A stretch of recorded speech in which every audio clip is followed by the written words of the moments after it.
Okay, welcome everyone, and welcome Greg Solano Garga. It is our first actual guest lecture. We had Ellie in the class session, but we have a first guest visiting the course today, and I'm super excited about this. He is one of the co-founders of Yuga Labs. Yuga Labs today has a fairly dominant position in the PFP area. And so I think there's going to be a lot of really interesting things uh, we can discuss, starting with some basics and then getting more complicated. But first, let me welcome Greg to the course. Thank you so much for having me, 6529, and thanks to the University of Nicosia for hosting this course. I think it's super cool. It's a really exciting way for people to get exposure to a lot of different metaverse thought leaders. I'm personally excited about a lot of the people you have slated to speak later in the semester, as it were. Great. Well, let's jump right in. And I think for our audience is mixed. I think we have people in the audience who are absolute NFT gurus and people who are NFT novices. And so we'll try and cover things that will be helpful to both. Let's start at the beginning. How did Yuga Labs, how did the Bored Ape Yacht Club, how did it come about? Sure. I think to tell that story, it probably helps to tell how I was first exposed to crypto. Like a lot of people, the first time I heard about Bitcoin in perhaps 2010, 2011, I was somewhat dismissive at first. I saw it as just this, magic internet money was how it was talked about in those early days, right? And it didn't really capture my attention. But in 2017, I first bought into Ethereum, and I immediately called a friend of mine, Wiley Airnow, aka Gordon Goner, and had him get into crypto with me. And we fell into this whole world very quickly. We spent a lot of time on crypto Twitter, following all these different personalities that were around. A lot of them, still very active to this day. Kobe, Loomdart, a lot of different folks that have been kind of mainstays of the space. And it was so exciting. It really felt like crypto engaged our attention like almost nothing else. Wiley and I in particular would spend a lot of our time hanging out in digital spaces, playing World of Warcraft or other different MMORPGs, massive multiplayer online role-playing games together. And weirdly, our obsession with crypto ran very much in parallel with it. It was a parallel passion. And in those days, I was exposed to CryptoKitties, and it was fascinating. I didn't actually buy a CryptoKitty at the time in 2017, 2018, that area. Wiley did. But I fell into NFTs later, more deeply. In 2021, there were a slew of different projects that all of a sudden felt like they were using the blockchain as more of a medium than anything else. It wasn't, CryptoKitties was at its core a game and an experience. But then when you had Hashmass, which was kind of this art project that was using Ethereum as a medium, and you had Beeple selling an NFT for an extraordinary hammer price at Christie's, you really started to feel like this is something where this is a new medium opening up in the same way that anything, podcasts opened up to the world 10 years before. And if you could be early to that, and if you could be one of the first people to join in and tell stories on a platform and understand how communities would form around it and engage with things, and what would succeed, what would be viral, what would be fun, there's a lot of power to that. Because my background was in creative writing. I was a book editor for 10 years. I was a poet. And so Wiley and I really just were off to the races trying to understand what kind of NFT project we could create. And we looped in our other two founders, Tomato and Sass, aka Krem and Zishan, for the engineering part of things. And we spent some months playing around with all kinds of ideas. But in the end, what we settled on was we wanted to make an NFT collection similar in spirit to CryptoPunks, Matt and John's CryptoPunks, that obviously have 10,000 NFTs, unique PFPs. But we wanted there to be some inherent utility to the token. We wanted it to be something that you could, the prime thing that we were interested in from the beginning was NFTs as something that, having a great use case for two things: authenticity and scarcity. Earlier on with CryptoKitties, those two things kind of got a little out of whack with the breeding mechanics. There was too much supply, it felt dilutive.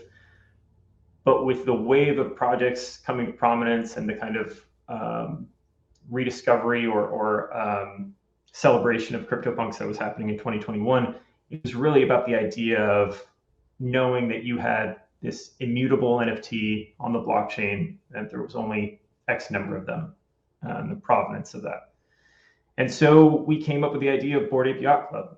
And the inherent utility of the token was going to be that if you owned a Bored Ape, that you were going to be part of a club.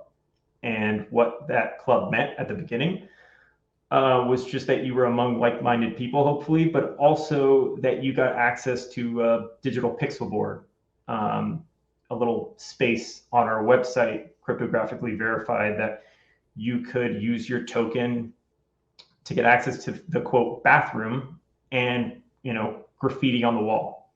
And if you owned a Bored Ape, you could put a pixel down every 15 minutes. And so the bathroom would be kind of this palimpsest of people writing to this wall in collaboration with one another.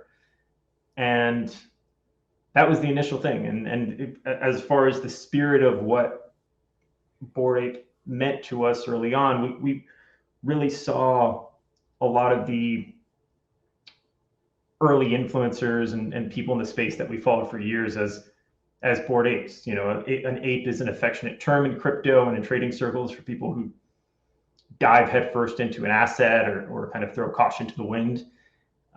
There's a reason why some of the most valuable apes in the CryptoPunk, why some of the most valuable NFTs in the CryptoPunk collection are apes. And so we thought it'd be really cool to make an entire collection, an entire NFT project that was just about the apes, but also that it didn't necessarily take itself too seriously. There are people on crypto Twitter that you can cryptographically verify are worth incredible sums of money, yet they are spending their days shitposting, making jokes, looking for people to play League of Legends with. They were in every way to us like Bored Apes. And so we started to imagine like what this kind of fanciful, irreverent, strange world of the Bored Ape Yacht Club might look like. And we set it in our hometown of Miami. We set it in the Everglades. And the rest is history. So let's talk about that. I remember the early days when you launched. The start didn't look shockingly promising. Like the mint didn't mint out right away. It took several days. And so to now have generated maximum coping from every one of us who didn't go and mint a lot of Bored Apes during that period. I think I bought one the week afterwards or something. And okay, it was another PFP project. It didn't mint out for several days. Then there was the bulletin board, as you say, and everyone's saying, oh, I wonder who's going to draw genitals on the bulletin board, right? From there to where we are today is kind of a shocking difference, right? So let me put it differently. If you saw the project on day 10, you could imagine a lot of projects like that on day 10, most of which have not had the success or even a fraction of success that the project has had. What do you attribute the fact that it started, normally fun, silly, but didn't seem too serious? And suddenly it just built up this life of its own and turned into what it turned into. What in your mind was that magic, the secret sauce, the magic formula? What did it? Yeah, I attribute it to a few things. Number one, we try to set up the incentive structure in a little bit different way than a lot of things that had come out at the same time or just before BAYC. So you had a series of different projects that were following a formula where each mint would cost, the first X amount of mints, say 1,000, cost a certain price, and then the next 1,000 more, and then the next 1,000 more, until in the end the collection is sold out. But that leaves you with holders that all have different entry prices into this, and then it kind of felt inherently disuniting. It wasn't exactly welcoming when you would join a Discord and know that the guy next to you paid on the same website from the same minter for the primary sale a different cost. It felt like something that would help sell out a project, but not necessarily be healthy to the sustainability of a project. Obviously, CryptoPunks were a free claim and completely different. But at the time when we were minting in 2021, most projects in the space were following this other model. So that was one of the things we did. We said every ape should cost 0.08 ETH, 218 bucks or something like that is what it was at the time. And we tried very hard to push a sense of welcoming into our Discord. Anytime somebody would join, we wanted there to be a stream of all caps welcome there. We wanted the founders to be available for any issues people were having. If people needed to DM us and ask us questions, we were around. And I think there was a bit of magic in that NBA Top Shot had just exposed a lot of new people to NFTs. And we found around the time of the BAYC mint, a lot of those people, we were their first kind of Ethereum NFT.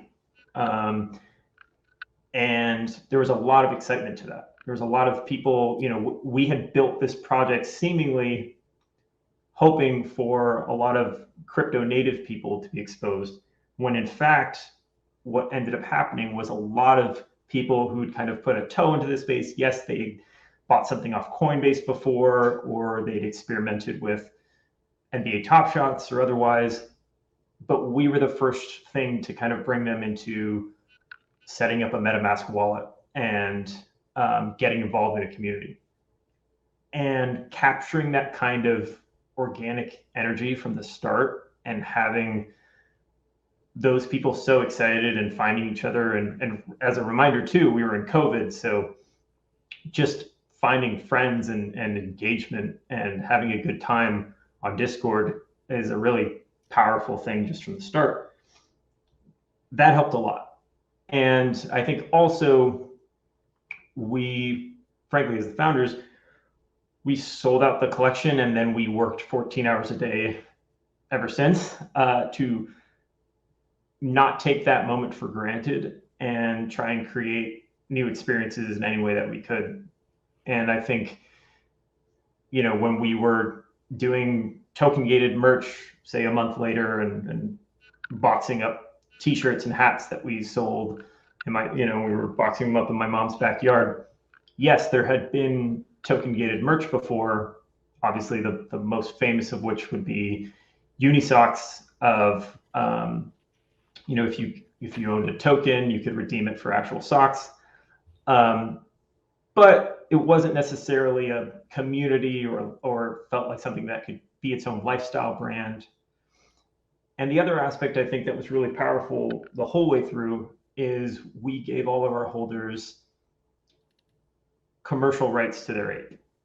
And that sense of having a stake in the project, being part of the community and having it tied to your online identity, that was really powerful and led to a lot of projects and ingenuity and creativity in a bottoms up way throughout the space, where we had Jenkins the valet very early on, getting signed to CAA and developing his own entire project, really starting with his ape and the story that he was telling and telling other, community member stories.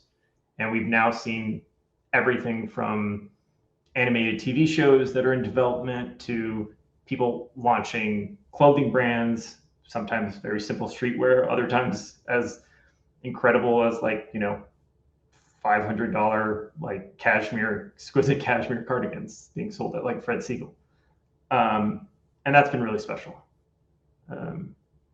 That was a bit long-winded, but I think that covers, broadly speaking, a lot of what I think I attribute our success to. No, it sounds reasonable, and I will say, I think, there was also a feeling, maybe I'm reading this from the outside, that there were people who viewed themselves as the upstart rebels relative to the punks in some capacity, right? It was the newer cohort, more fun, more irreverent, something in that direction. But I want to build on this commercial rights issue because that had a lot of follow-on effects in the space. I think massive follow-on effects. I mean, if I think of the thing that probably changed the space the most, it's this. And let's dig into it a little bit. How is that going now, right? And what I mean by this is the following. In the early days, you absolutely saw the initial activity, right? Someone would do a DJ set and use their Bored Apes or a coffee brand or a microbrew. And certain people signed, as you said, to agencies. And there was the group that was the music group that was signed. First question, how is that going today, a year and a half later? Are these things still developing? Do you have any metrics to track them? Are people sticking to it? Because I think some of the kind of the bull and the bear case on community commercial rights is the bull case is obvious. You'll get 10,000 people working to promote the brand. The bear case is probably most of those people don't actually have the capacity or capability to build a viable business because building businesses is hard in any case, not just in this case. How do you think about it? How do you manage it? How do you track it? What does success look like? How do you think about these topics? Yeah, I think to start with, the idea behind it, why it made sense to us, was if this token, if this Bored Ape cryptographically verified on the blockchain, by owning one, we wanted it to be your digital identity in any way you saw fit, then it would make sense to us to make sure that you had unlimited commercial rights to that thing, so that if you wanted to appear as your Bored Ape in Sandbox or in Decentraland or in Other Side or in any other kind of metaverse space, you could do that. You wouldn't have to ask permission. The optionality of that whole experience is the most important part of it to me. Yes, there have been people that have expended a tremendous amount of effort and are extremely talented and are building incredible things with their Bored Apes. There's the Bored and Hungry fast food restaurant. There's Dr. Bombay, Snoop Dogg's alter ego Bored Ape that appears with him seemingly on stage all the time these days. There's cashmere sweaters being sold at some of the most revered shops in the world, like Fred Segal. And there's different animated shows, some that are still in development and some more Web3 native versions that are going to be coming out that we're aware of. How do we measure it? How do we track it? I don't know the best answer to that. The whole idea is that it's a permissionless system and that we don't necessarily need to. If these things are able to sprout up and do sprout up without us, then it's doing its job. And as long as people don't feel like there are blockers towards their creativity, then that's what's most important from our perspective. I don't know if that answers your question. No, If there's another question. I think that's clear. I'll say it back in my words. If someone's going to make their identity, this PFP their identity, well, then they should be able to do whatever they want with it, right? Like they don't have to go ask someone permission. And then there's a normal 80-20 or 90-10 or 95-5 outcome was a few people will do an awful lot of things, and most people won't do very much. But even if they don't do very much, it's valuable. The idea is valuable, even if you don't actually start a merchandise shop or a fast food restaurant the day you buy your Bored Ape. Is that a fair assessment? That's a great summary. Yep. Okay. In that world, now let's build on that. What do you see the role of the company and the role of the network in what comes over 1 year, 3 years, 10 years? What do you do now? Because, you're now getting into much more rarefied territory. Going from 1 million to 10 million is one thing, and 10 million to 100 million is another thing. Now, whether you look at the market cap of all your tokens or the equity value of the firm, generally we're talking billions. So now this is now moving forward at that level is a different game than at the early level. Who does what? How do they do it? How do you think about it? What are the goals? How do I think about this topic? Yeah, so I think there's a couple different questions that I hear there. Number one, yes, Yuga's experienced exponential growth over the past year and a half. In January of this year, we were 11 people. Today, we're 85, and we'll almost certainly be over 100 before the end of the year. And part of that is having several different teams, but the ones that are most built out are the BAYC team and the other side team, that are constantly working on projects of vastly different scale. Some things might be as small as a merch drop for BAYC, and then there might be projects that have literally, a year plus long time span until launch. And as we approach what we want to do, though, as we think of BAYC as say like what does a Web3 lifestyle brand look like, a Web3 club look like? There's things we've talked about, like having a in real life clubhouse here in Miami where people can get together in the vein perhaps of something like Soho House or ZZ's or some of these amazing membership clubs that exist. That's one thing.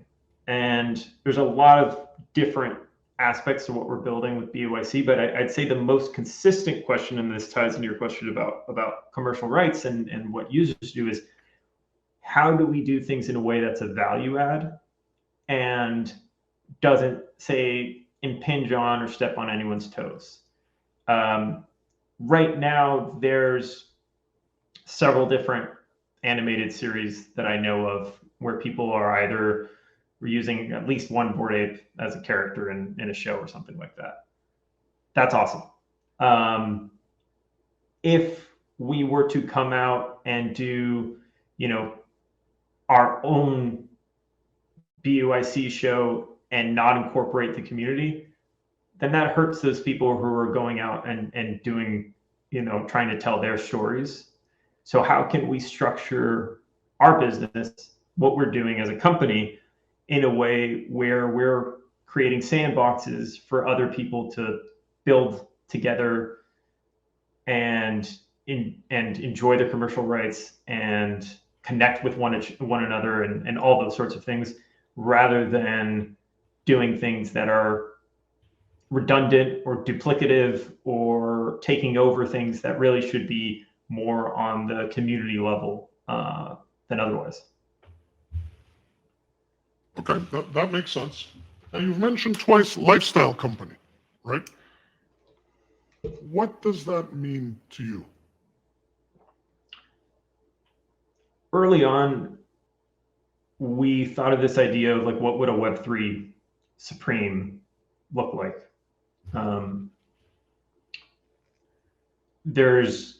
It's been very interesting over the past year and a half, as NFTs have gone more and more into the mainstream, how different legacy companies or industries have taken or not to Web3. There's a lot of game companies that are very actively, AAA game companies that are very actively building, exploring, enjoying, the fruits of a Web3 division. However, there's a lot of gamers who are more reticent towards games, towards blockchain gaming. There's a number of different reasons and thoughts on that. We can get into that later. On the other hand, you have companies like LVMH and the Kering Group behind Gucci and Balenciaga and so many different major brands who seem to very much be leaning into Web3. They're thinking about, hey, here's this protocol layer tool, this tech that we can use that is all about digital scarcity and authenticity. And they have these companies that's their bread and butter, is creating a brand and maintaining a strict level of scarcity and authenticity. And I think for that reason, we're going to see an explosion of more and more interest from that whole sector. And that was something that we thought about very early on with BAYC, where unlike CryptoPunks, where the punks themselves are kind of the logo. There was no CryptoPunks logo per se. There is that kind of beautiful hot pink that they picked for the website, but it wasn't really like, a Nike swoosh or something like that. Whereas for BAYC, we were very cognizant of, hey, we want there to be a logo here. We want there to be a story. We want there to be more for people to launch off of and generate stories from and content from in a way where constraints and storytelling can be generative and not that we're like saying strict canon and that's all there is to the story. So navigating that those lines was always really important to us. And so, yeah, we wanted the BAYC school to be our Nike swoosh. And what does that mean in a Web3 space? I think there's a lot of potential there. I mean, I was just seeing that Azuki is releasing a new physical token standard. That's just awesome. I think we're going to see a lot more experiments in this space. I think it's very natural for an NFT company to be diving into thinking of itself as a lifestyle brand. So here's a question that I go back and forth with. I think I've thought about it a reasonable amount. You have 30,000 PFP token holders, right? Let's leave the punks out for a second, right? So the Bored Apes and the Mutant Apes, and there's the codas that I think are part of the game and are not exactly PFPs. We'll discover that, but even if we put those in, it's another 10,000. So 40,000. Rolex, which is thought of as a fairly exclusive brand, sells 1 million Rolexes a year. Nike, we mentioned the swoosh, sells 800 million pairs of shoes a year. Right? So Nike is, of course, a global brand, and hundreds of millions of people are part of that brand. Even Rolex, that it's almost a code word for, not ultra elite luxury, but luxury exclusive. Millions, tens of millions of people own a Rolex, are part of the Rolex community. Your community is 40,000 people, right? And that's closer to a super hyper elite sub-brand of LVMH or something like a Soho House. 30 to 40,000 people is a very, very elite brand. But I would say the aesthetic of Bored Ape is more fun, less, this is a Swiss watch that you're going to hand down to 11 generations and build a whole wing of your house to put it in, right? Like neither one's right or wrong. It's just the aesthetic that comes out. And so if these are somehow comparables, I don't know the numbers offhand for Supreme, but I think Supreme sells a reasonable amount of goods to a reasonable amount of people on an ongoing basis. How does this play out? Does the community need to grow? do you become hyper elite? Is it going to be, Soho House is a lifestyle brand and Nike's a lifestyle brand, but Soho House is a lifestyle brand that you need thousands of dollars to get into. And Nike's a lifestyle brand you need, like, I don't know, $40 to get into. How does this play out? Yeah, obviously it's a question that a lot of people have been asking ever since this new wave of NFT collections have come out and attained valuations that are massive and on par with some of these companies that are, or far exceeding some of these companies that seem to have way more users. I will say, I think there's a difference between owning a Bored Ape or Mutant Ape, being part of the club, let's say, and other ways to experience things and have exposure to Bored Ape as a brand. And I think as we onboard more and more people into Web3, there is going to be much more opportunities for things like that to happen in a way that are not dilutive necessarily to the BUIC club members, the people who own the 10,000 Bored Apes, 20,000 mutants, but still provide, say, a tiering of access to people to, buy a Bored Ape t-shirt. One of our most successful merch drops of all time was when we did a drop with a collab with the Hundreds, and there was a public sale colorway where anyone could buy it. This logo mashup of the BUIC and the Hundreds logo on the Hundreds website. And I think we'll see a lot more of that. We'll see a lot more of collabs and ways for people to participate in the space while still maintaining the exclusivity of the club as it stands today.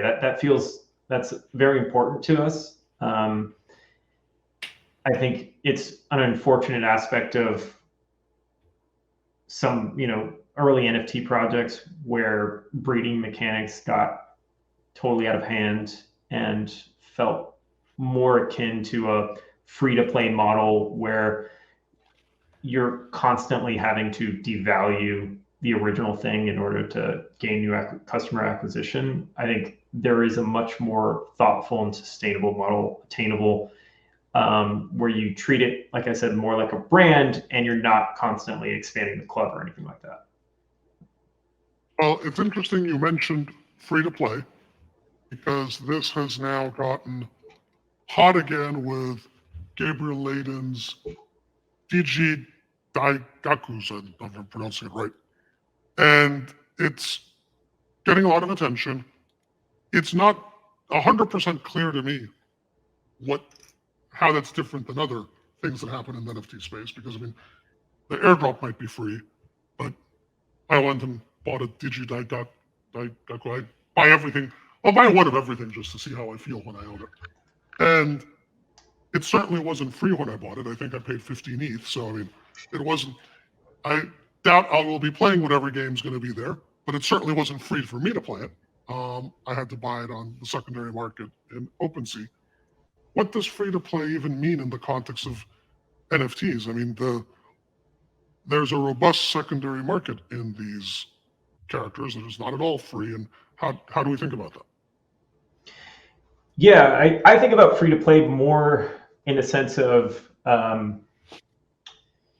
there's been a lot of innovations in gaming over the past 20 years that the industry's changed all the time. I've never worked in gaming, but I've written books on video games and been an avid gamer my whole life. And what I think about is the different ways where game companies have tried to structure incentives or subscription models to acquire new users. And so you have something I think a lot about, for example, as it pertains to NFTs and the future of blockchain gaming is Dota All-Stars.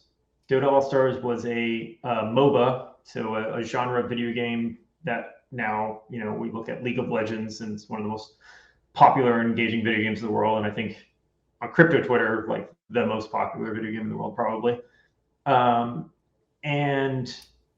it really started out as this Warcraft 3 mod, this custom game mode called Dota All Stars, where a user with a pseudonym, Ice Frog, I believe it was, and I think there were some other people involved too, created a game using a open source map maker of sorts, where Warcraft 3 said, hey, if you can use our graphics, our characters, their rigs, and the map mode, and make a game and enjoy yourselves, have fun. Yet Warcraft 3 had no subscription model. They weren't making money they weren't making $10 a month like they do on World of Warcraft or something like that, or 15. And Ice Frog had seemingly no in-platform way to monetize this either. And so you had this setup where you had arguably one of the most popular games in the world, and nobody was really making money directly off of it until somebody took the learnings of this genre, adapted them, classed them up, professionalized them, and released League of Legends, which, and the rest there is history. And now you have a game that makes a couple $2 billion a year, I think, selling skins, selling cosmetics that live on a database. And that's the free-to-play model.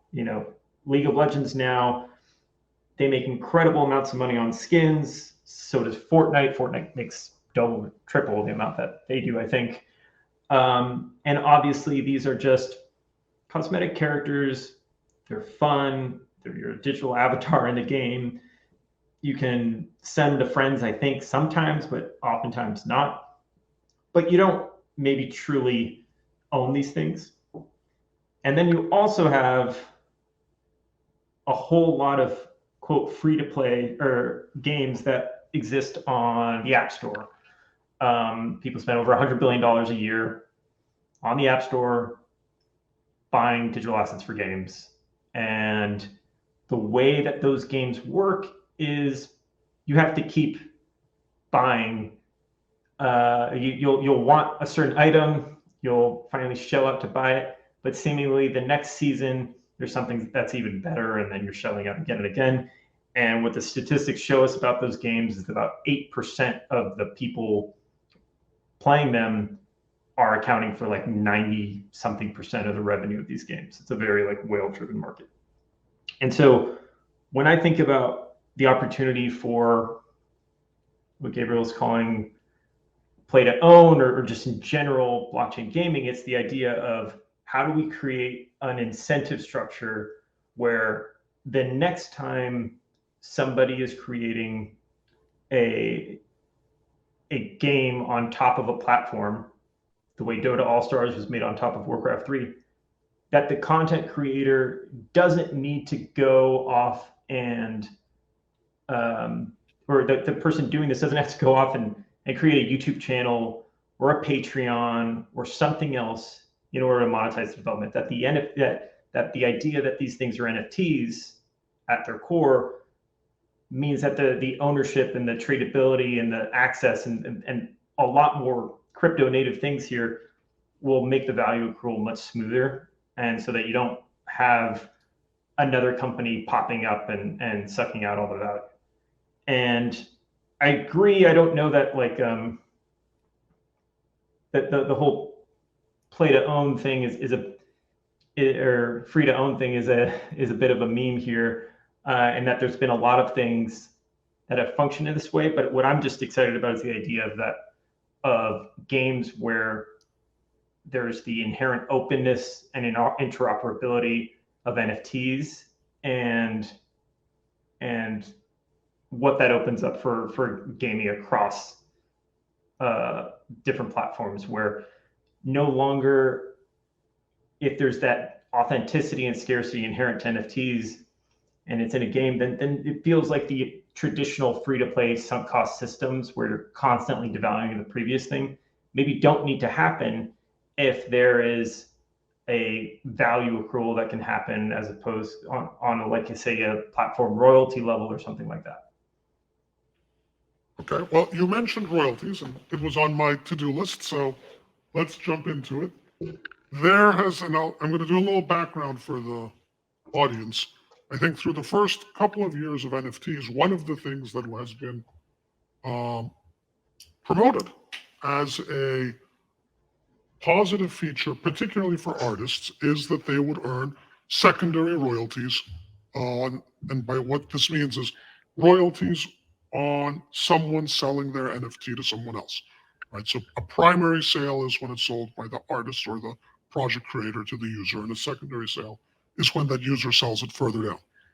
And this was promoted both as a uh, boon to artists who might in the beginning be less well known and might sell their work inexpensively, but then they become successful and somehow they share in the success. And it has been very effective for the large and successful projects. I mean, the initial airdrop did not fund Yuga Labs very much money, but because the collection became very popular and traded a lot, it generated a very large income stream of royalties. And this was, let's say, state of the world until 3 to 6 months ago. 3 to 6 months ago, a lot of folks from, in my view, the fungible coin world looked at royalties and said, oh, wait, this is a transaction tax and a really high one. It's 2.5% or 5% or 10%. And this is nuts. We couldn't imagine like Solana or sushi or BNB taking 5 or 10% of your BNB every time you sell it. Right? This is crazy. And we're in a permissionless blockchain. Of course, the blockchain is going to route around these taxes because there's always a way technically to route around them. And it started a process of one exchange said, well, I'm not going to honor royalties or make them optional. And I remember saying at the time, well, I mean, that's clearly not a sustainable business model for them because if it works, all the exchanges are going to do it. And now there's this very active debate where, let's say, one team believes that the NFT project creators and artists are being hopelessly naive in expecting that this type of royalty amounts could remain attached to these tokens. And the other side says, well, this is not the deal we signed up for. I'm a photographer. I sold you this NFT with these terms, and you're just violating them. And I mean, some of the more extreme reactions, I'm like, okay, you can sell it for no royalties, but I'm going to change the metadata on a contract where the metadata is not frozen. And then you won't have the NFT. We had a deal. This was a contract, and we had a deal. And then kind of the third point of view, which is at least I think more intellectually honest than the first point of view, is well, other artists will come out compete the artists who want royalties by offering their work without royalties. To me, I think that's more intellectually honest than people who want to change the rules of the game. And then there's other people. Some people say, well, we should keep it for artists, but big projects like Yuga, they've made a lot of money. They don't need them. They'll sell T-shirts or access to the club or other drops. And on the fifth hand, and then I'm going to stop, there's going to say, well, you're just going to incent project creators to dilute your initial NFTs because if they're can't make any money off the secondary market, they'll just do more drops, which might be fine for them, but might not be so great for you. So be careful what you wish for. And we're in this, I think, calm before the storm, to be honest, state, right? What's your view on this? A, how do you see it playing out? B, is it different for a PFP community for an artist? And I guess, where do you think we'll settle out in 1, 2, 5 years on this topic? So I'll start with the caveat that I'm not so much of a futurist as yourself in thinking about the long-term arc of playing out how some of these things might resolve over the course of say 5 years. I will say from the very beginning, it's been interesting how of all the different people coming into this space from different industries, let's say, some of the most engaged very early on people who came from the music industry, which is an industry where people feel where creators have gotten, often feel like the creators have gotten a raw deal.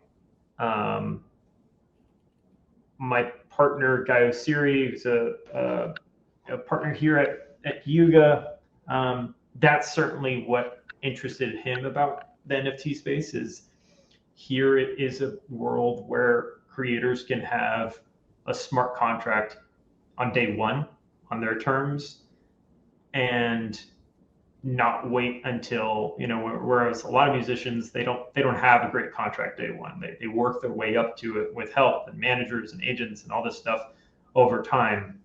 And so that there's that power to the idea of creator royalties, and how easy they were for a while there to set up across the space was really powerful. So that said, we've always known that creator royalties were something that you could get around. The way it functions, for those who don't know, obviously, is it's essentially a fee that's getting paid to you by the platform, not inherent to the smart contract itself. It's like as if eBay or StockX decided to send a little bit of money to Nike every time somebody bought a pair of Air Jordans on their platform. And for a long time, it's been extremely useful, I think, in directing liquidity and value and creators promoting marketplaces as opposed to others. I think the way that this is playing out currently is very interesting. I think in part it is a reaction to marketplace fees being too high. I think in part, a lot of the trading that's happened over the past years happened by people that knew perfectly well they could have gotten around the royalties should they have chosen to. It's things like NFT Trader have been around basically since Bored Ape minted, as far as I know. And yet we've seen a lot of people decide that they want to pay the royalty. Either the buyers want to make sure that that's incorporated, or the sellers do. And I think there's a lot of power to that, number one. I think the idea where creators or artists may get outcompeted by others who don't seek a royalty is interesting. I don't quite see it that way. I think the idea of creator royalties has pushed a lot of creativity and ingenuity, and frankly, it's made the creative investment into the space that much more rewarding, and so brought a lot of people into it. If the royalties hadn't existed, I don't think there's any way we would have seen the explosion that we've seen over the past year and a half with different people entering the space. That said, having a censorship resistance, immutable tokens, that's important, an extremely important aspect to NFTs. And it's been kind of funny to see this playing out on both sides. Certain marketplaces coming out against royalties, we're saying that they're not going to honor them, but then also seemingly reacting quite aggressive when a digital artist releases a new smart contract, a new NFT, and smart contract explicitly prohibits said marketplace. So I think there's going to be quite a bit of gamesmanship, a bit of a chess game going on here for the next couple months. We certainly have a lot of different ideas internally that we are kicking around about this issue and how best to preserve the creative energy that's been and champion artist rights, and also do it in a way where you maintain the what an NFT really needs to be, and the openness and interoperability and censorship resistance that is integral to what we're talking about here. It would seem to me that in the Bored Ape universe, you do have leverage. I'm not saying it's a good idea to use it, but you have leverage because you do so many off-chain events and utility and what have you. And I had written a thread on royalties, and actually, in my mind, how the Bored Apes and the punks could address royalties is different, right? Because let's say there were royalties on the punks. I think most punk holders wouldn't particularly feel they'd lose anything if they went around them, right? But a Bored Ape holder, you could say, look, if you traded on this zero royalty exchange, maybe next year you can't come to Ape Fest, or you can't get into the clubhouse for 6 months, or you have to pay your royalty to get back into the clubhouse. Now, I know this might be annoying and not good branding, and I'm not saying it's a good business idea, but it is a form of leverage that a project that has off-chain activities has that a project that does not really have off-chain activity doesn't have. Has this ever been considered, discussed, thought about? At the same time, I think because of so many things that Yuga does, I think a lot of people have been happy to pay the royalty. And I would much rather run my business with a carrot than a stick. And so I don't love the idea. Of course, we talk about all kinds of things, but I always want to think about how can I make this the most engaging, fun, strange, cool club in the world, and have people be so excited to be a part of it. Then if you're coming at it from a defensive position, I feel like that's an inherently weak one when it comes to a permissionless space. And that's where you can, frankly, I think, get outcompeted.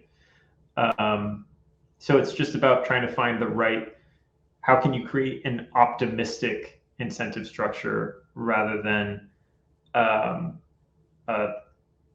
say negative one or a defensive one. Okay, so you're landing basically in the people X copy category of saying, we're not going to harass our collectors, obviously, and it's a social contract, and you kind of want to build a collector base that wants to pay the royalties, that it's a social thing, not a technical thing, right, in the end, and it's a positive. They're getting enough value out of this that they're not going to try and work around it because they see value in the community. Something like that. Something like that. I mean, I obviously don't speak for, all of Yuga, and we have a lot of different ideas that, everyone's kicking around and enjoying. And I think the other important thing here is this is a very new space. There's a lot of discussions around this whole thing going on crypto Twitter right now, and it'll be interesting to see how it plays out. But that's absolutely correct. I would put myself more in the Beeple X copy camp of how do we just worry about your community and how you can best service them and your collectors, and a lot of this other part will fall away without you needing to be draconian in any way. Okay. Let's talk about CC0 for a second. In a few days, I'm going to talk to 4156, who founded the Nouns PFP project, where that project is in the public domain. It's CC Creative Commons 0. It has no royalties. The money goes to some somewhat fuzzy in my mind form of treasury, but it goes to treasury. And in a way, it's a very extreme version of what you had said previously. So previously, to put some words in your mouth, we have 30,000 holders or 40,000, and they're the core community, but someone else who might not own a Bored Ape PFP might buy a Bored Ape t-shirt, right? There's a broader ecosystem around it. And I would say the nouns are this very explicitly and more extreme, right? There's only one a day. Even if, as I know, 30,000 PFPs are not a lot. I don't think they're a lot because I want to onboard 100 million people, so it's not a lot. The nouns are even more extreme. It's going to take 82 years for there to be 30,000 nouns. But then what the nouns say is not only a nouns holder can do whatever they want with their PFP identity, so can anyone else And effectively what they're saying, and I think what 4156 will say later in the week, is we're going to start off slow because it's a slower model, but eventually we're going to just pick up pure network effects that someone in, Yuga might be doing 50 things or 30 things, but they still have to do them. Whereas when we've gone completely permissionless, there'll be someone in Japan doing something and we don't even know about it, and then someone in Italy doing something. And if the flywheel picks up and the Noun's glasses become the equivalent of the Bored Ape logo, that an open source brand is going to be very successful. And I think, I'm putting words in his mouth, so we'll find out later in the week, and this is what he says, but it's how I understand from his Twitter feed. What are your views on this? How do these two models compete, coexist? Is one better than the other? Do we not know yet? I think they certainly coexist. I think both of these things are very new, and I think it's just it's a different model. Whereas we're of the opinion, or have structured our club in this way, where, said another way, owning a Bored Ape, the rights to use a Bored Ape and put it on a T-shirt is not in itself inherently extremely valuable. But what is valuable is if the club becomes a space more and more, as it frankly has been for a while, where a lot of people are spending an enormous amount of effort in order to develop the IP of their avatar, their creator. And where CCO and this commercial rights debate, I think, shakes out is the idea of, or wondering, who is more incentivized to build and build in a long-term thoughtful way. Somebody who owns something and has that true ownership to the IP, and so perhaps feels more comfortable or engaged to build on top of it, or this very open source model that Nouns is pursuing. And I don't know that there needs to be a winner and a loser. I think they're inherently very different. I think, number one, the amount of storytelling and engagement and things that we're doing on the Yuga level for our brands, particularly BAYC and other side, is very different than what 4156 would do, or frankly want to do, with Nouns. Like they're trying to create something very different. At the same time, the kinds of value accrual to people who create on top of either platform, I think, are going to be very different.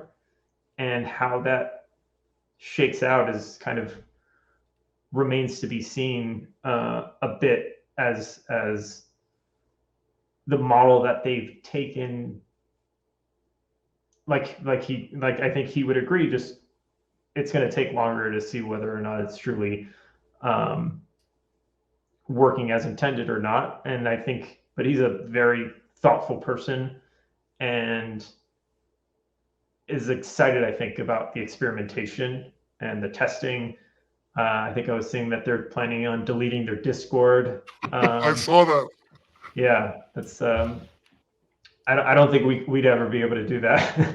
Yeah, is it fair to say you can go on record saying you're not planning to delete the Bored Apes Discord? That's correct. Not until we've got a better replacement. Okay, I'd like to ask one more question about Bored Apes, and if you have time to extend, I want to talk about Punk's and other side a little bit too. Do you have a little bit of time to extend? Sure, yeah. Okay. So, I think largely due to Bored Apes' prominence in the space, you also attract a lot of backlash of different type. And I'll mention two things one that really surprised me, one that doesn't surprise me as much. A few weeks ago, I was having an extensive back and forth with Neeraj of Coin Center, and I was saying, about how they could promote NFTs. He just wanted to promote ENS. I mean, I'm putting words in his mouth, but kind of. And I said, okay, ENS is very nice and very useful, and you should promote it. But I mean, PFPs are like the absolute most obvious product market fit for the metaverse, whatever the metaverse is going to be. I mean, you're going to need a profile picture, you'll need an avatar. And there was a very negative reaction from him. He's like, no. Bored Ape has done a lot of damage to our lobbying because I'm trying to get people to take crypto seriously. And all I'm getting is static about overpriced monkey JPEGs, right? Like, in the space, this sounds weird. Outside of the space, I mean, Neeraj is not outside of the space, right? He's a deep crypto person, and he was like, oh gosh, this hurts my lobbying effort. I was trying to say, well, it doesn't seem like it'd be that hard to explain that PFPs are a thing, and there'll be expensive ones and inexpensive ones. In fact, there's hundreds of thousands of inexpensive ones. So, like, why is this a big deal? But it does seem to bother people, and I've noticed in the last couple of years that I've been active, one of the things, he goes, oh, I can't believe people paid this much for a cartoon. This is a joke. This is a scam. It's a bubble. There's that. So there's that kind of bucket. And then there's, I think, a much narrower bucket that there are folks who say, does the collection reinforce stereotypes about different ethnicities, and is that a problem? What's your view on these two topics? So, in regards to your second question there, I think I was clear earlier on when I said we really see Bored Ape as an homage to a lot of the personalities that we engaged with on crypto Twitter or followed on crypto Twitter years ago. And it is such an affectionate term that people have used for themselves as traders, across crypto, but also just across Web2 stock trading, where you have AMC now coming out with a stock dividend ticker of Ape and all that. And so really that's what this is about. And we have always sought to create a club that is extremely inclusive. We were early on thought of almost more like we were getting memed on for being the Care Bears of the space with how friendly our Discord was, as opposed to say the Punks Discord early on. And that's really important to us. There's a playfulness and an irreverence and some old school punk and hip hop traits and other things like that, but it is all in the spirit of just fun and inclusivity, and we stand against hate in every way. As part of your other question, it's been interesting to see how certain crypto people have not taken to NFTs, whereas it feels, like you said, to be the ultimate product market fit for the open metaverse. And part of it, I think Neeraj has also been on record too, where he thinks the whole idea of the metaverse is almost a scam in itself. Yep, definitely. Which is a bit nuts, considering how much time we all spend in front of screens. I think that's what I think Balaji put out a tweet yesterday about this that I thought was very apt, where, what is Twitter if not a version of the metaverse? People have digital avatars and they're expressing themselves in this somewhat open system, and that we are all spending so much time, and COVID's only accelerated this, in front of screens. And so the idea of the metaverse is just that we should be spending that time in inherently open, interoperable spaces. The idea is that a lot of the Web2 virtual experiences that we've had are maybe more akin to the early internet than the current internet. Let's say they're maybe more akin to AOL, where everything exists inside of a box and it's trying to keep something that wants to be open closed rather than something that's more open. And if we can properly incentivize monetization structures so that their community creators are being able to derive value from what they're creating on a platform, on a a blockchain platform. That's really special, and that's going to change a lot of things. People are already spending billions and billions of dollars a year on all kinds of different skins. They're just not NFTs. League of Legends, one of the most successful game companies in the world, they spent, people buy like $2 billion of, jungle rat skins. It's Teemo skins that like sell more than anything else on that platform. And so if you think of a Bored Ape as just the nascent expression of authenticity and scarcity and interoperability on the blockchain, then I think you become a lot closer to understanding how this can restructure certain industries.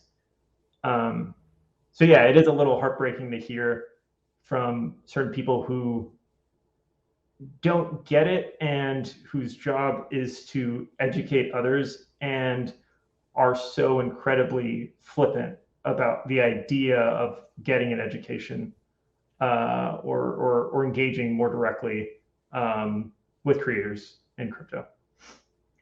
Look, on this point, both of those make a lot of sense. And on this point, I couldn't agree with you more. I mean, it just boggles my mind to see a bunch of people who all day looking at a screen with a bunch of avatars. It just happens to be called Twitter. And a lot of other people in centralized games with characters.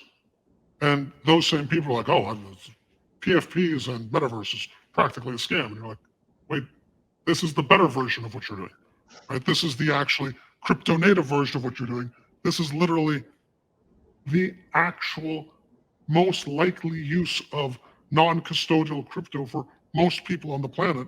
You should lean into it, but we're not there yet. I believe my experience has been understanding Bitcoin is kind of a 0 to 1 experience. Ethereum maybe like 0 to 1 or half to 1. I think a lot of people in Bitcoin could not get there with Ethereum, but a lot of people did. I do think NFTs are closer to a not being in crypto and understanding Bitcoin type experience than almost anything else post Bitcoin. Like I think most people who understood Bitcoin could get their heads around Ethereum even if they didn't like it, or Solana or Uniswap or what have you. But NFTs, some of my oldest crypto friends and colleagues who are absolute OGs in crypto, own 50 different tokens, understand everything.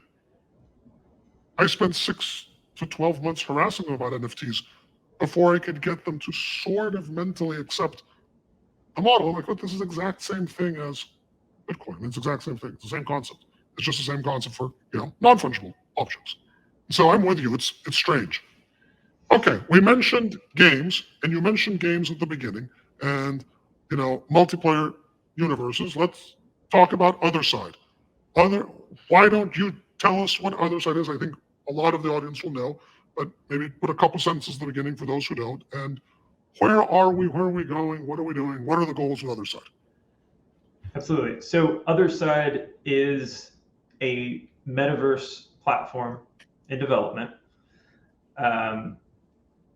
Yuga is obviously involved, but so is Improbable, an incredible tech company based out of the UK.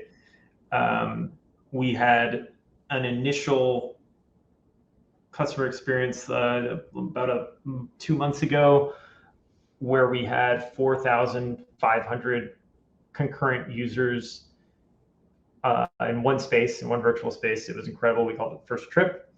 And the thesis here is really around the idea that the metaverse should be something that exists on the blockchain, that it should be open and interoperable and allow people to come as they are, as they want to be.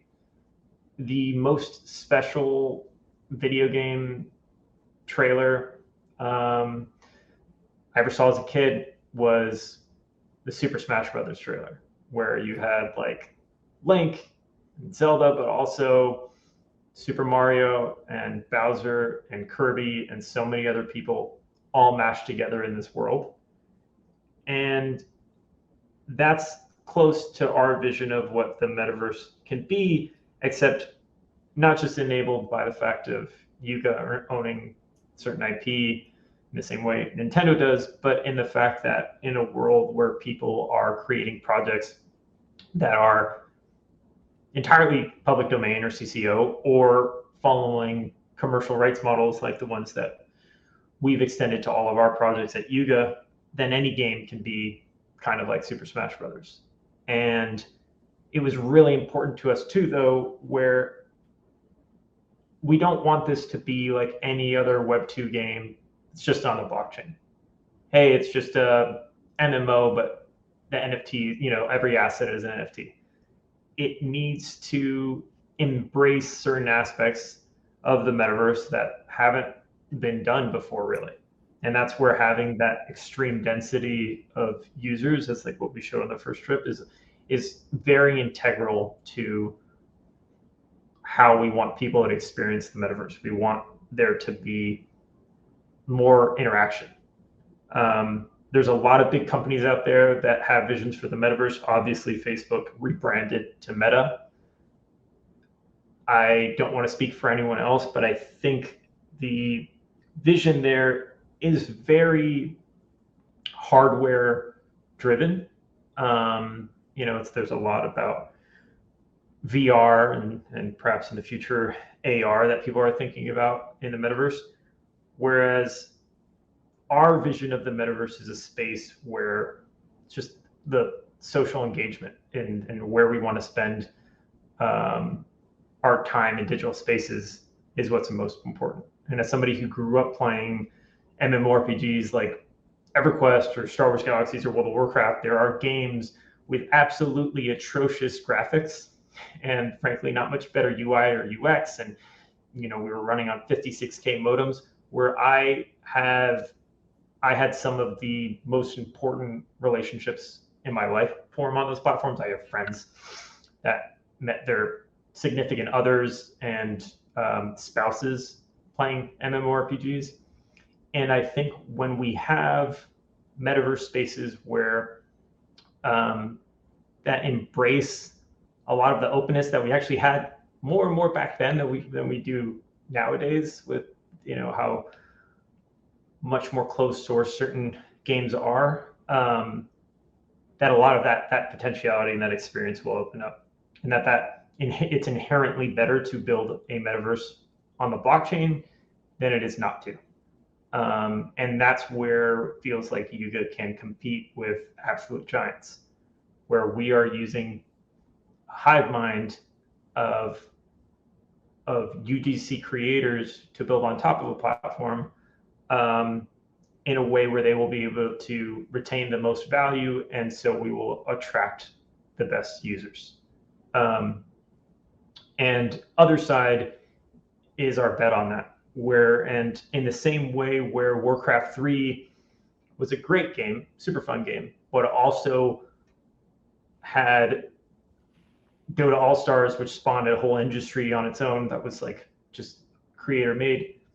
Other side needs to be a fun game in its own right, but also a platform for creators to build on top of. The idea being, in the same way that Warcraft 3 was, you have to show people the potential, introduce them to a story, engage them, give them, some an emotional stake in what's being built, but also give them an incredible tool set to express themselves on top of the platform. And so with Other Side, we fully intend on doing both of those things. And unlike a lot of different games where you get a trailer and then 4 years later you get the game, it's something that needs to be done in an iterative way where people can join, experience things along the way, and give feedback and properly influence the creation of the platform itself through different SDKs and toolkits and that sort of thing. And so that's the vision for Other Side. So when do we get to go in? I think I did that first event you mentioned, but when When will we get? You've walked yourself into that question. It's not 4 years away. When is it?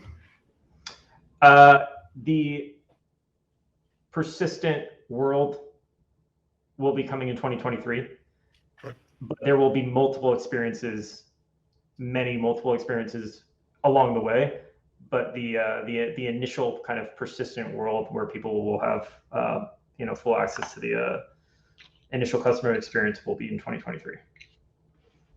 So the kind of to-date failure point of most things that start off with the logic that they're metaverses rather than games is user persistence, right? You see it on Decentraland, and there's a silly argument going on, do they have 30 users a day or 4,000 users a day? But whatever number it is, it's very low, right? 4,000 is not a big number, right? So even if Decentraland's right about their numbers, they're low. And then there was the Wall Street Journal article a couple of days ago about Meta, where, they're the biggest social media company in the world.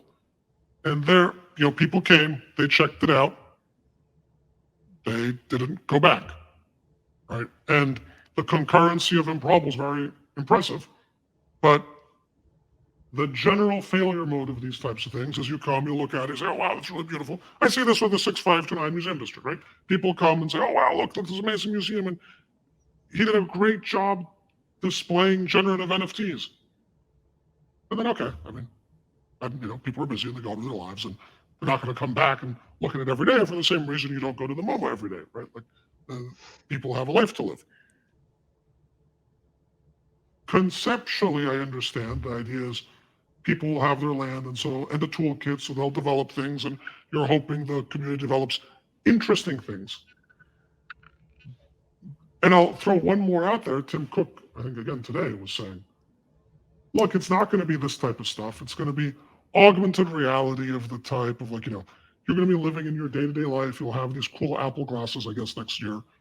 And I think, I'm reading into it, you'll have app-like functionality, directions or recipes or, I don't know, little dinosaurs running around your house or something along those lines. What is going to bring people back into these? Because I notice, always checking my own usage time, right? And I definitely spend more time on Twitter and in Discord than at home. It's not even close right now. And until that changes, it means the model's not right, because for all of this, we're going to build decentralized open metaverse, blah, blah, blah. I'm on 2 centralized platforms most of the day. And most of the time that I'm not on those centralized platforms, I'm in Outlook and Gmail and Microsoft Office and Windows, which are also centralized platforms. So how do we move real screen time off the centralized platforms into these blockchain-based platforms? Yeah, no, it's a great point, and obviously one that we think about all the time as well.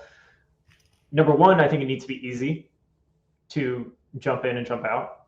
You need to be able to click a button, somebody links to you on Twitter, and whether you're on your computer or you're on your phone, you should be able to get inside in one click.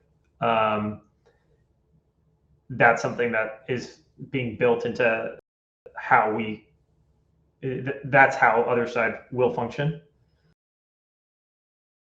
At the same time, it's important to also think about the way that how do successful games, even the ones you or I would have grown up playing, really dense virtual worlds with stories and fun. What drove us to spend tons of time there? For me, it was a few things. Number one, there was a story. There was a core game loop that was engaging, and it forced collaboration.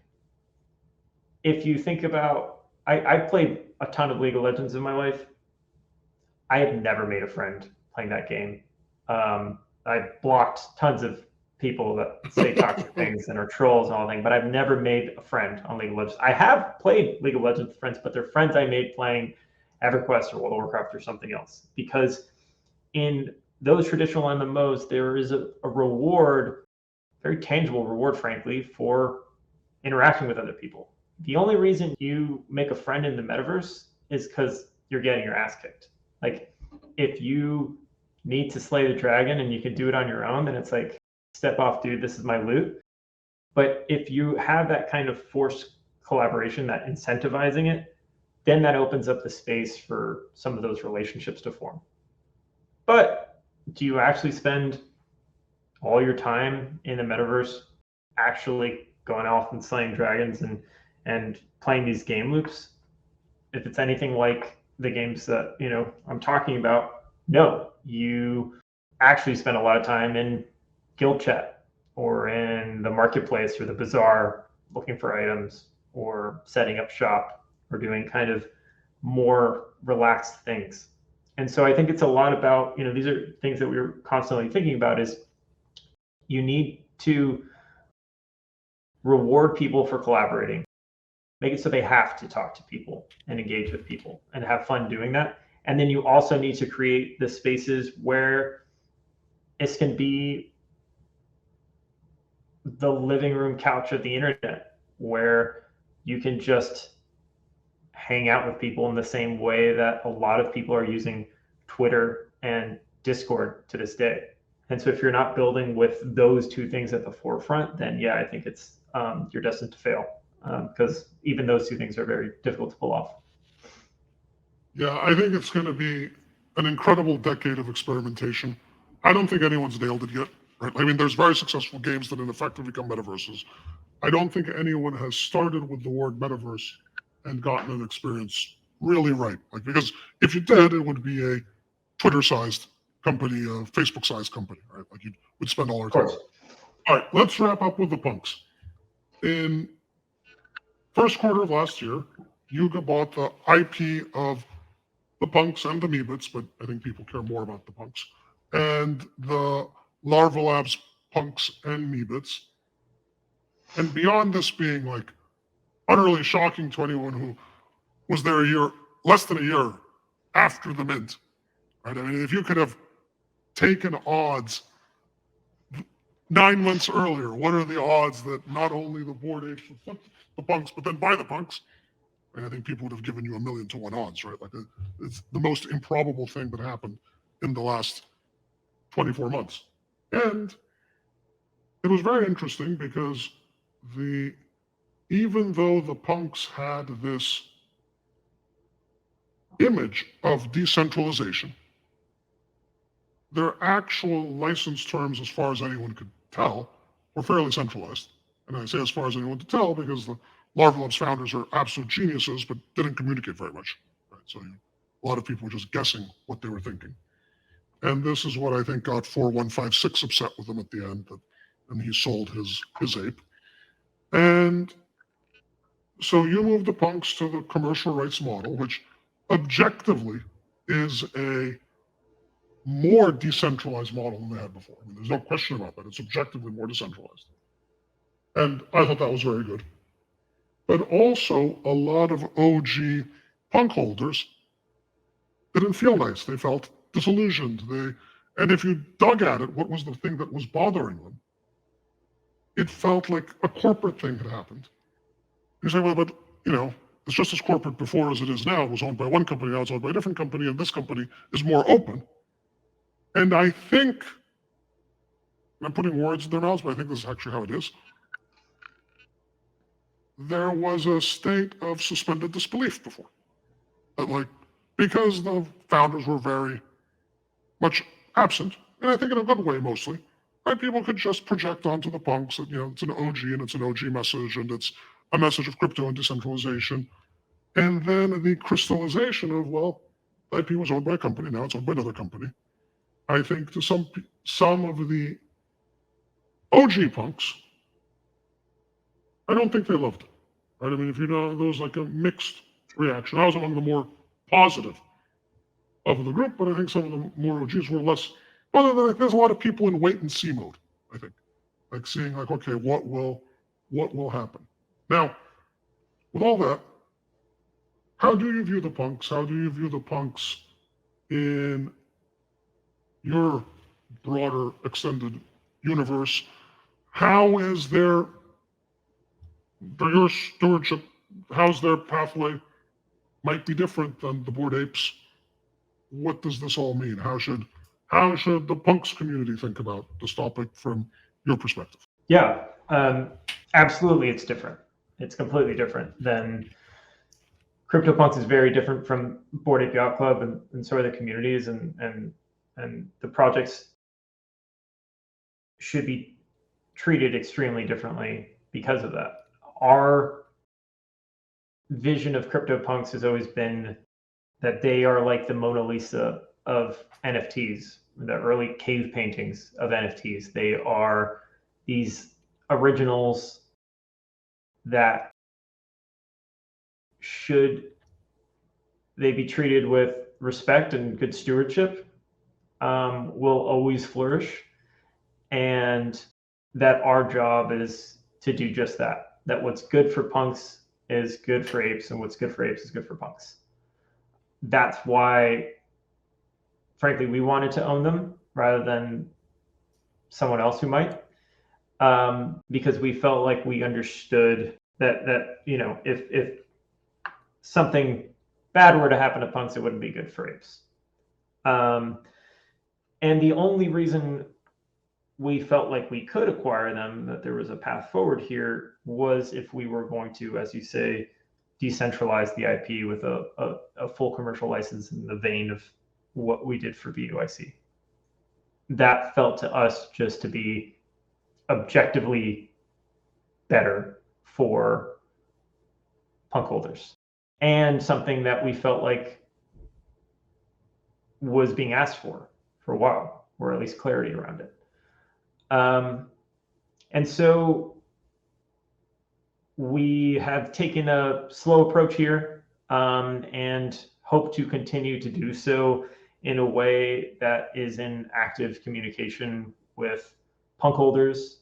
I know Noah meets with punks all the time, and we want to act in a way that aligns with the majority vision, where we can do things like restore the CryptoPunks app marketplace, where there are things that aren't quite working as intended, whereas they should, and they can be spruced up and fixed. A bit of retouching to the Mona Lisa, as it were, but at most a new frame, and not a drastic change other than that. So that's kind of the broad vision for how we view punks. Look, that makes sense. It makes sense to me. I think on the whole, the punks don't need very much. Their social construction will happen naturally. And like most, I spoke to Noah and I was trying to think of ideas. And like, it's easy. I think a lot of ideas, and I'm like, yeah, most of the ideas are actually bad. Like, I'm not just going to say anything. Like most ideas probably are negative. The median idea one could think of to do with the punks probably is not helpful to the punks, right? And so it takes a very, I think, delicate touch to see how that can be stewarded without breaking, because the punks, I think what it is, because they're so low res, people can project whatever they want on them. And to the degree they become more physically insatiated, the degree they take more physical form, it might break my image of what 6529 means, right? Whereas I have multiple bored apes and mutants and what have you. Those, they're much more detailed. So my image and your image of what my bored ape look like are probably pretty close, because they're much more detailed. Whereas like what I envision when I look at 6529 and what you envision when I look at Zarza, and what Noah envisions when I look at it, might be totally different. I mean, most of the people have made for me all these like 3D versions of my punk, and I've almost without exception hated all of them. What do I hate them? I hate them. Look at them. I'm like, that's not how. And I can't tell you what I envision it, but it's not that. What I actually envision is this low res. It's more of a blank slate. Okay, well, I have gone way over time, and you have been very generous with your time. I'm going to give you the floor for one more topic. What question should I have asked but didn't? What should we have covered that we didn't? What's the closing words you'd like to leave to the group?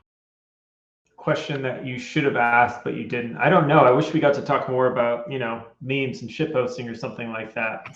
Some of these that Twitter virality that's actually so core to crypto. But for another day. We'll seize the means of production another day. But We'll do that in the spring semester. Sounds great. Okay, well, thank you so much. This was great, and I think the students will get a ton out of this. Thank you so much for having me. Thanks for hosting. Appreciate it.